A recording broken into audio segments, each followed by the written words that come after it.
BRS party కుటుంబ సభ్యులకు అందరికీ నమస్కారం. మే 13వ తారీఖున జరగబోయే పార్లమెంటు ఎన్నికల్లో మన బీఆర్ఎస్ పార్టీ అభ్యర్థి గౌరవనీయులు వెంకట్రామరెడ్డి గారి కారు గుర్తుకు మనము ఏదైతే ఈసారి 3 ఈవీఎంలు రావడం జరిగింది. దయచేసి మన పార్టీ నాయకులు కార్యకర్తలందరూ కూడా గమనించాలి.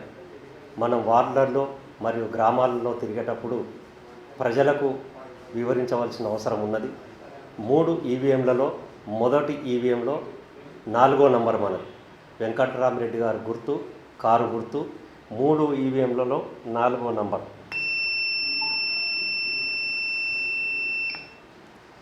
గత హరీషన్న ఎన్నికల్లో కూడా 2 ఈవీఎంలు రావడం జరిగింది.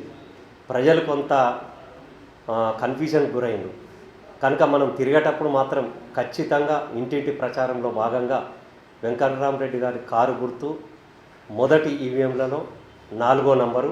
3 ఈవీఎంలు వస్తాయి కనుక మొదటి ఈవీఎంలో 4వ ఈవీఎంలుగా మనము ప్రజలకు వివరించి కారు గుర్తు పైన ఓటు వేయాలని చెప్పి అందరినీ కోరాలని చెప్పి నేను విజ్ఞప్తి చేస్తున్నాను. జై తెలంగాణ, జై హరీష్ అన్న.